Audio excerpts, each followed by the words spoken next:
Hello everyone, welcome back to my YouTube channel Ether Classes. In today's session we will discuss about thermal stability. So inorganic chemistry के अंदर thermal stability का question बहुत important हो जाता है.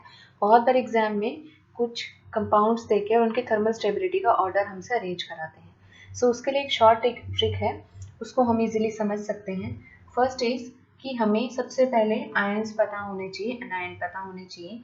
For example जैसे mono atomic anion है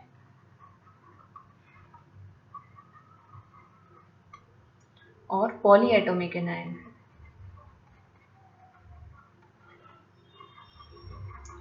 mono atomic anion वो है जो सिर्फ एक ही टाइप के एनायन से बने हैं और जिसमें सिर्फ एक ही एटम होता है, जैसे फ्लोराइड,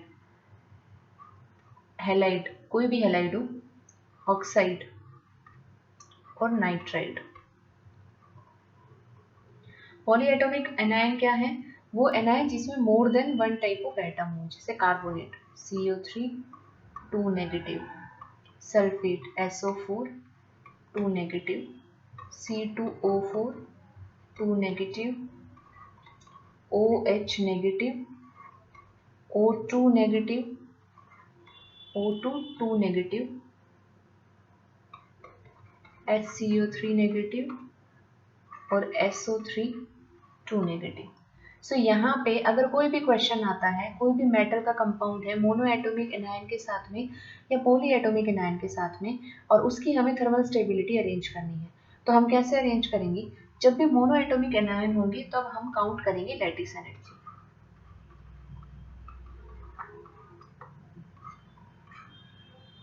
जब भी मोनो एटोमिक एनायन करेंगे तब हम क्या करेंगे? Lattice energy. जितनी ज्यादा लैटिस एनर्जी उतनी ही ज्यादा थर्मल स्टेबिलिटी. तो यहाँ पे हम लिख सकते हैं कि thermal stability will be directly proportional to lattice energy. जितनी ज्यादा लैटिस एनर्जी होगी वो कंपाउंड उतना ही ज्यादा स्टेबल होगा, मतलब थर्मली स्टेबल होगा. नाउ अगर पॉली एटोमिक एनायन के साथ में कोई कंपाउंड है तब हम क्या चेक करेंगे?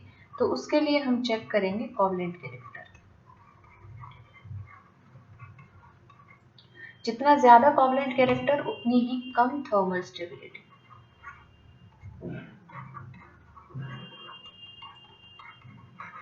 सो कोवलेंट कैरेक्टर को हम कैसे चेक कर सकते हैं? पजांस रूल से. पजांस रूल के ऊपर मैंने ऑलरेडी एक लेक्चर बना दिया है, अब वहां से पूरा पजांस रूल है वो आप पूरा डिस्कस कर समझ सकते हो. नाउ जो लैटिस एनर्जी है, lattice energy is directly proportional to charge और inversely proportional to size. So this is the important factor. जब लैटिस एनर्जी की हम बात करेंगे तो चार्ज और साइज को हम चेक करेंगे और उसके बाद में हम देखेंगे कि लैटिस एनर्जी ज्यादा है या कम है. क्लियर? तो जब भी मोनो एटोमिक एनायन के साथ मेटल कॉम्प्लेक्स मेटल कंपाउंड बनाएगा तब लैटिस एनर्जी देखेंगे. जितनी ज्यादा लैटिस एनर्जी उतनी ही ज्यादा थर्मल स्टेबिलिटी. जब पॉली एटोमिक एनायन के साथ में कंपाउंड होगा मेटल का तो उस टाइम हम कोवलेंट कैरेक्टर देखेंगे. कोवलेंट कैरेक्टर को हम पजांस रूल से चेक करेंगे. जितनी ज्यादा थर्मल स्टेबिलिटी होगी उतना ही कम कोवलेंट कैरेक्टर होगा, मतलब covalent character will be inversely proportional to thermal stability. अब क्वेश्चन सॉल्व करते हैं और इन दोनों कॉन्सेप्ट को अप्लाई करते हैं. नाउ फर्स्ट क्वेश्चन, अगर हमारे पास में कंपाउंड है BeCO3 MgCO3 CaCO3 SrCO3 और अब हमें अरेंज करना है थर्मल स्टेबिलिटी का order. Thermal stability that is TS से हम इसको रिप्रेजेंट करेंगे आगे. सो थर्मल स्टेबिलिटी का अगर हमें ऑर्डर अरेंज करना है तो कैसे अरेंज करेंगे? पहले हम देखते हैं मेटल का. मेटल है बेरिलियम, मैग्नीशियम, कैल्शियम और स्ट्रोंशियम. जो एनायन है, एनायन क्या है? पॉलीएटॉमिक है. तो पॉलीएटॉमिक में हम क्या चेक करते थे? पॉलीएटॉमिक एनायन था तो हम क्या चेक करते हैं? कोवलेंट कैरेक्टर चेक करते हैं. तो कोवलेंट कैरेक्टर ऐसे चेक करेंगे पजांस रूल के अकॉर्डिंग. सो यहाँ पे क्या है? एनायन सब में सेम है. पजांस रूल के अकॉर्डिंग क्या है कि बेरिलियम, मैग्नीशियम, कैल्शियम और स्ट्रोंशियम अगर सेम टाइप का एनायन है, पजांस रूल के अकॉर्डिंग क्या है? अगर स्मॉल कैटायन है और लार्ज एनायन है तो कोवलेंट कैरेक्टर क्या होता है? मैक्सिमम होता है. सो यहाँ पे टॉप टू बॉटम जाएंगे. साइज क्या हुआ है? इंक्रीज किया है. This is +2 +2 +2 +2. सो यहाँ पे क्या है, टॉप टू बॉटम जाएंगे, साइज क्या करता है, इंक्रीज करता है।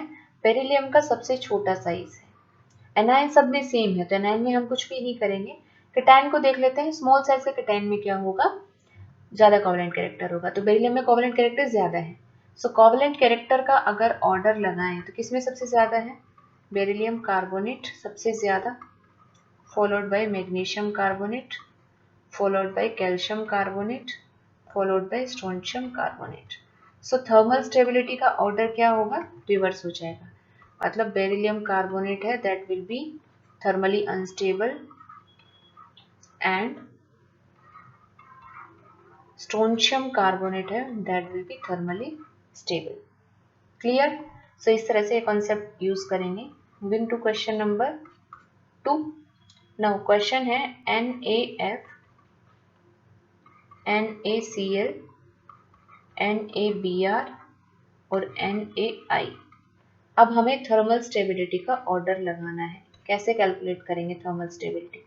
सबसे पहले एनायन चेक करो. एनायन क्या है, मोनोएटॉमिक एनायन है, सभी हैलाइड है, मोनोएटॉमिक एनायन है. तो मोनोएटॉमिक एनायन में हमें क्या चेक करना था, लैटिस एनर्जी चेक करनी है. लैटिस एनर्जी जितनी ज्यादा होगी थर्मल स्टेबिलिटी उतनी ही ज्यादा होगी. और लैटिस एनर्जी किस पे डिपेंड करती है, चार्ज के तो डायरेक्टली प्रोपोर्शनल और इनवर्सली प्रोपोर्शनल है साइज. तो ये जितने भी कैटायन हैं सब में, यहाँ पे कैटायन सब में कॉमन है, तो जो डिफरेंट फैक्टर है वो क्या है, एनायन का, फ्लोराइड, क्लोराइड, ब्रोमाइड और आयोडाइड. स्मॉल साइज का कौन सा है, सब में चार्ज सेम है -1. स्मॉल साइज का कौन सा है, फ्लोराइड. तो जितना स्मॉल साइज का होगा उतनी ही ज्यादा लैटिस एनर्जी होगी. सो लैटिस एनर्जी किसकी ज्यादा होगी, NaF की होगी. थर्मल स्टेबिलिटी भी किसकी ज्यादा होगी, NaF की. सो NaF की थर्मल स्टेबिलिटी सबसे ज्यादा, followed by NaCl, NaBr, NaI. Clear? So thermal stability का ऑर्डर हो जाएगा ये. Next question.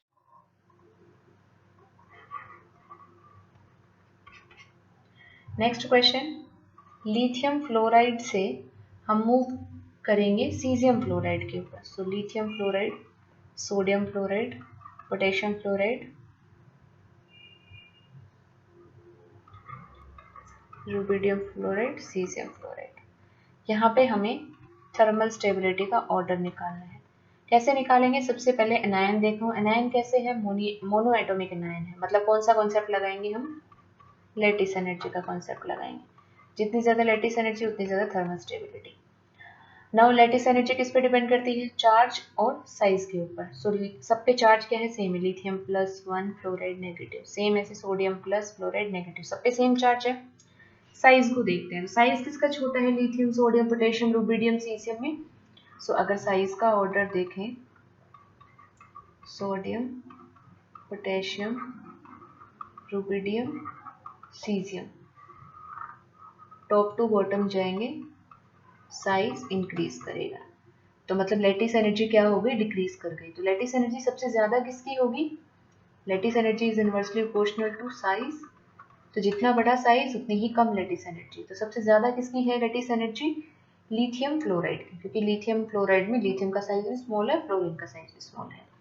सो लैटिस एनर्जी सबसे ज्यादा किसकी होगी, lithium fluoride, followed by NaF, followed by KF, followed by RBF, followed by cesium fluoride. So this will be the stability, thermal stability order. Lithium fluoride का सबसे ज्यादा होगा थर्मल स्टेबिलिटी, सीजियम फ्लोराइड की सबसे कम होगी.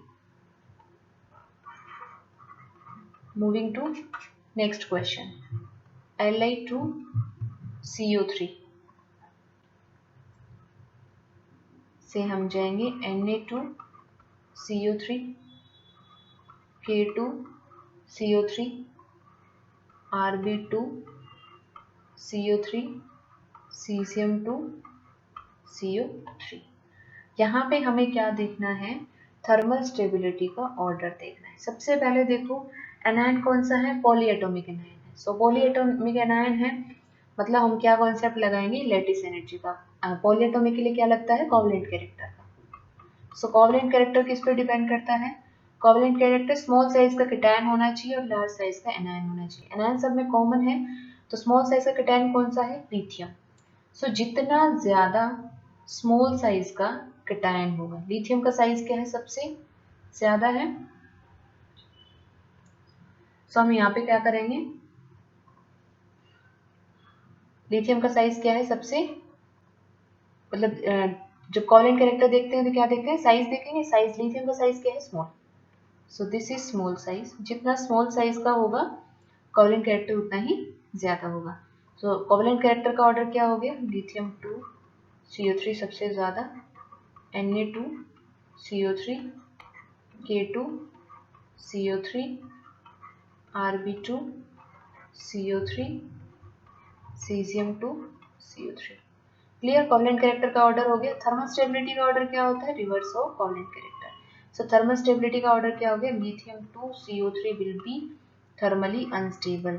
Na2 CO3 ज्यादा stable होगा, K2 CO3 और भी ज्यादा स्टेबल होगा, Rb2 CO3 और भी ज्यादा स्टेबल होगा और Cesium 2 CO3 सबसे ज्यादा स्टेबल होगा।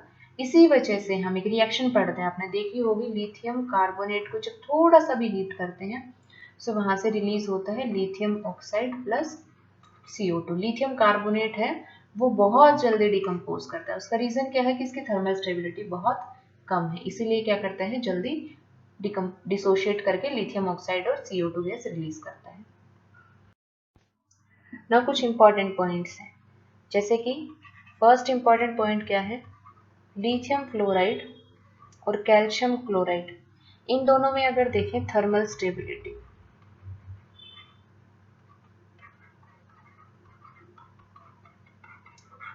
सो थर्मल स्टेबिलिटी किसकी ज्यादा होगी? कैल्शियम क्लोराइड की ज्यादा होगी। ये हमें लर्न रखना है। This is the exceptional case. ये किस तरह से करेंगे? यहाँ पे चार्ज है वो डोमिनेटिंग फैक्टर है if one ion is common. अगर दो आयन है उनमें से कोई एक कॉमन होगा तो हम क्या करेंगे? चार्ज को डोमिनेटिंग फैक्टर लगाएंगे। लेकिन यहाँ पे दोनों आयन डिफरेंट है, लिथियम, फ्लोरीन, कैल्शियम और क्लोरीन। सो यहाँ पे हम क्या देखेंगे? थर्मल स्टेबिलिटी किसकी ज्यादा होगी? कैल्शियम क्लोराइड की ज्यादा होगी लिथियम क्लोराइड से। इसको हमें ध्यान रखना है। नेक्स्ट जो एक्सेप्शनल केस है वो क्या है? जो native metals, native metal like silver, mercury, gold, इनके जो ऑक्साइड होंगे वो क्या करते हैं? Does not stabilise. Oxides do not stabilise. जैसे सिल्वर का ऑक्साइड है वो स्टेबलाइज नहीं करेगा, यहाँ से बन जाएगा सिल्वर प्लस O2। सो ये क्या है? इनकी थर्मल स्टेबिलिटी इनके ऑक्साइड की बहुत कम होती है। तो अगर ये भी ऑप्शन में आते हैं तो हम क्या करेंगे? इनको टिक करेंगे कि जो नेटिव मेटल्स है उनके जो ऑक्साइड है वो स्टेबलाइज नहीं करते हैं। नेक्स्ट जो है वो क्या है कि सिल्वर का जो कार्बोनेट है Ag2CO3, उसको हीट करेंगे तो यहाँ से मिलता है Ag plus O2 plus CO2। सो जो Ag2CO3 है उसकी थर्मल स्टेबिलिटी भी क्या है? बहुत कम है। नेक्स्ट जो इंपॉर्टेंट पॉइंट है वो क्या है? Lithium bicarbonate. This is not solid, it exist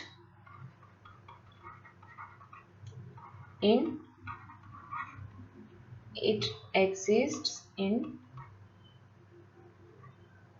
solution phase. जो लिथियम बाइकार्बोनेट है वो सॉलिड नहीं होता है, वो सॉल्यूशन फेज में एग्जिस्ट करता है। तो इसका रीजन क्या है कि लिथियम बाइकार्बोनेट है वो क्या है? उसकी थर्मल स्टेबिलिटी लीस्ट है। बहुत कम थर्मल स्टेबिलिटी होने की वजह से हम क्या करते हैं? जो लिथियम बाइकार्बोनेट है वो सॉलिड फॉर्म में एग्जिस्ट ना करके सॉल्यूशन फॉर्म में एग्जिस्ट करता है। नेक्स्ट क्वेश्चन,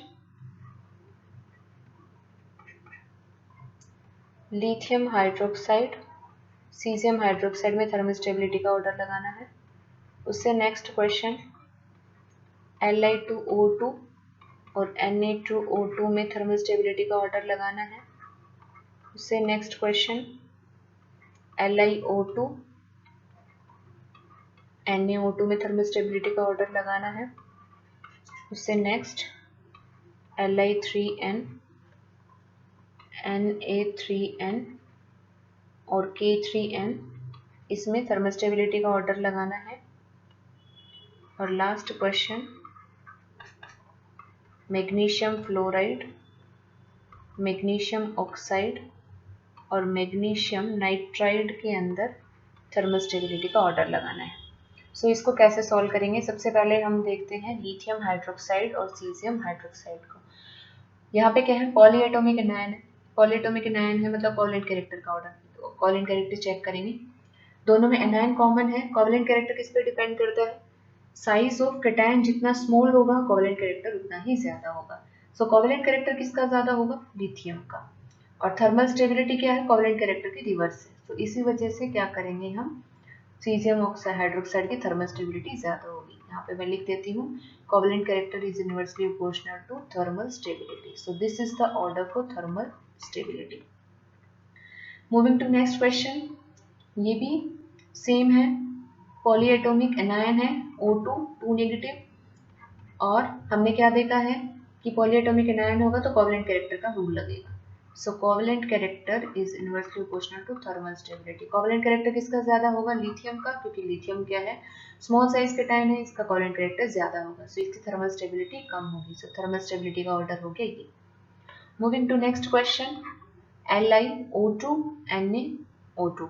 यहाँ पे O2 नेगेटिव है, O2 नेगेटिव है, वो क्या है? Polyatomic anion. सो यहाँ पे भी हम क्या चेक करेंगे? कोवलेंट कैरेक्टर को चेक करेंगे। Covalent character lithium small size इसका ज्यादा होगा, थर्मल स्टेबिलिटी लिथियम वाले की कम होगी, सोडियम की ज्यादा होगी। Now moving to the next question, यहाँ पे क्या है? Nitride N3 negative. नाइट्राइड क्या है? मोनोएटॉमिक एनायन है। सो यहाँ पे हम क्या चेक करेंगे? लैटिस एनर्जी चेक करेंगे। लैटिस एनर्जी किसकी ज्यादा होती है? पहले चार्ज देखते हैं। लिथियम पे +1, नाइट्राइड -1, सोडियम +1 -3, +1 -3। तो ओवरऑल पूरे के ऊपर सबके ऊपर चार्ज क्या है? सेम। साइज देखते हैं, जितना स्मॉल साइज का होगा उतनी ही ज्यादा लैटिस एनर्जी होगी। स्मॉल साइज किसकी है? लिथियम की। सो इसकी लैटिस एनर्जी ज्यादा होगी, और lattice energy is directly proportional to thermal stability. Clear? Moving to the next question. इस क्वेश्चन में देखते हैं, सबसे पहले हम क्या चेक करते हैं कि यहाँ पे जितने भी एनायन हैं वो सारे क्या हैं? मोनोएटॉमिक एनायन है। चार्ज चेक करते हैं, +2 -1, +2 -2, +2 -3। सो यहाँ पे मोनोएटॉमिक एनायन है तो कॉन्सेप्ट क्या लगेगा? लैटिस एनर्जी का। लैटिस एनर्जी किस पे डिपेंड करती है? चार्ज के ऊपर डिपेंड करती है। पहले चार्ज चेक करते हैं। चार्ज सबसे ज्यादा क्या है? मैग्नीशियम और नाइट्रोजन का, +2 और -3। तो चार्ज किसका ज्यादा है? मैग्नीशियम और नाइट्रोजन में। चार्ज का सिर्फ मैग्नीट्यूड देखना है हमें। तो यहाँ पे चार्ज किसमें हो गया? Mg3N2। जितना ज्यादा चार्ज उतनी ही ज्यादा लैटिस एनर्जी हो, जितनी ज्यादा लैटिस एनर्जी उतनी ही ज्यादा थर्मल स्टेबिलिटी। सो ये क्या हो जाएगा? ऑर्डर हो जाएगा लैटिस एनर्जी का और थर्मल स्टेबिलिटी का। सो इस तरह से थर्मल स्टेबिलिटी का जब भी क्वेश्चन आता है, पहले एनायन चेक करेंगे, पॉलीएटॉमिक है या मोनोएटॉमिक है। मोनोएटॉमिक एनायन होगा तो वहां पे हम कॉन्सेप्ट लगाएंगे लैटिस एनर्जी का। जितनी ज्यादा लैटिस एनर्जी उतनी ज्यादा थर्मल स्टेबिलिटी। अगर पॉलीएटॉमिक एनायन है तो वहां पे हम कॉन्सेप्ट लगाएंगे कोवलेंट कैरेक्टर का। जितना ज्यादा कोवलेंट कैरेक्टर उतनी ही कम थर्मल स्टेबिलिटी।